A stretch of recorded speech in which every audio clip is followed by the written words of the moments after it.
ಹರಿ ಓಂ. ಎಲ್ಲರಿಗೂ ಸೌಂದರ್ಯ ಲಹರಿ ಕಲಿಕಾವರ್ಗಕ್ಕೆ ಸ್ವಾಗತವನ್ನು ಕೋರುವವರು ಶೈಲಜಾ ಜಗನ್ನಾಥ್ ಮತ್ತು ಆಶಾ ಮಹೇಶ್. ಹರಿ ಓಂ. ಈಗ ನಾವು 69ನೇ ಶ್ಲೋಕವನ್ನು ಕಲಿಯೋಣ.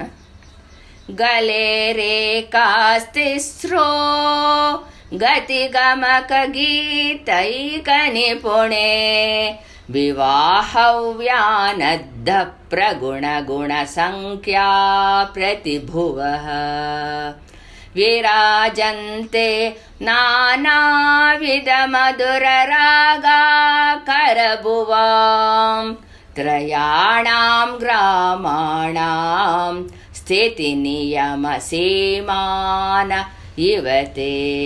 ಹರಿ ಓಂ. ಇಲ್ಲಿ 2ನೇ ಲೈನಿನಲ್ಲಿ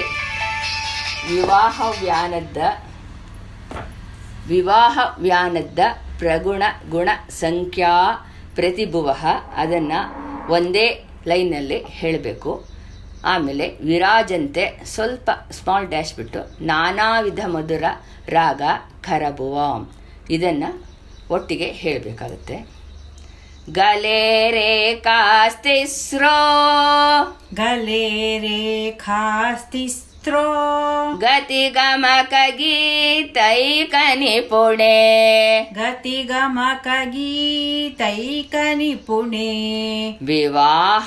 ವಿವಾಹವ್ಯಾನದ್ಧ ಪ್ರಗುಣ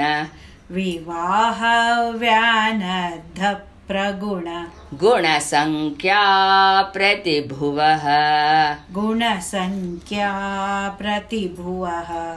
ವಿರಾಜಂತೆ ನಾನಾವಿಧ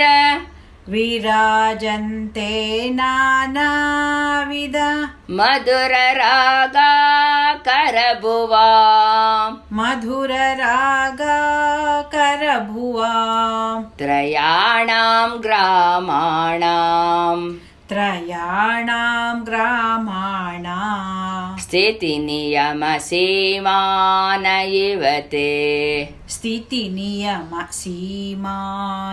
ಇವತೆ.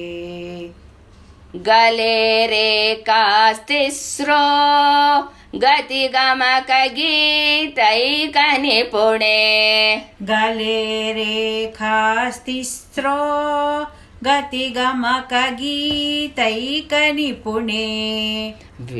ವಿವಾಹವ್ಯಾನದ್ಧ ಪ್ರಗುಣ ಗುಣ ಸಂಖ್ಯಾ ಪ್ರತಿಭುವಃ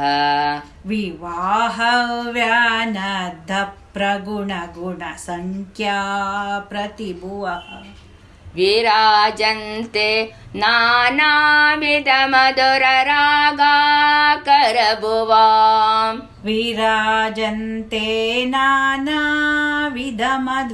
ರಾಗ ಕರಭುವಾಂ ತ್ರಯಾಣಾಂ ಗ್ರಾಮಾಣಾಂ ಸ್ಥಿತಿ ನಿಯಮ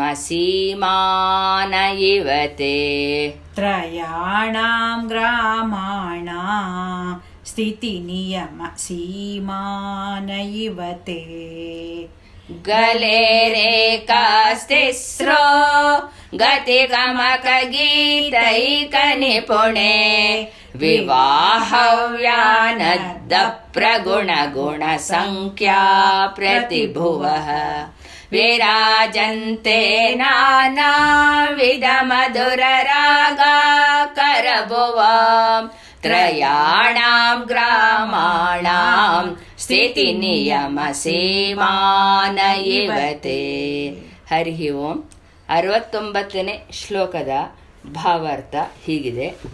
ಮಾರ್ಗ ದೇಸಿ ಎಂಬ ಗತಿಗಳಿಂದಲೂ ಬಗೆ ಬಗೆಯ ಸ್ವರ ಕಂಪನಗಳಿಂದಲೂ ಕೂಡಿದ ಸಂಗೀತ ಚತುರೆಯಾದ ದೇವಿ, ನಿನ್ನ ಕಂಠದಲ್ಲಿರುವ 3 ಗೆರೆಗಳು ವಿವಾಹ ಮಂಗಳ ಕಾಲದಲ್ಲಿ ಮಾಂಗಲ್ಯ ಸೂತ್ರದ ಜೊತೆಗೆ ಕಟ್ಟಿದ ದಾರದ ಹಲವು ಎಳೆಗಳನ್ನು ಸೂಚಿಸುವಂತೆಯೋ ಮಧುರವಾದ ಅನೇಕ ರಾಗಗಳಿಗೆ ಮೂಲವಾದ ಷಡ್ಜ, ಮಧ್ಯಮ, ಗಾಂಧಾರ ಎಂಬ 3 ಮುಖ್ಯ ರಾಗಗಳ ಸ್ಥಿತಿಯನ್ನು ನಿರ್ಧರಿಸುವ ಸೀಮಾರೇಖೆ ಅಂದರೆ ಎಲ್ಲೆಗಳಂತೆಯೂ ಕಂಗೊಳಿಸುತ್ತಿವೆ.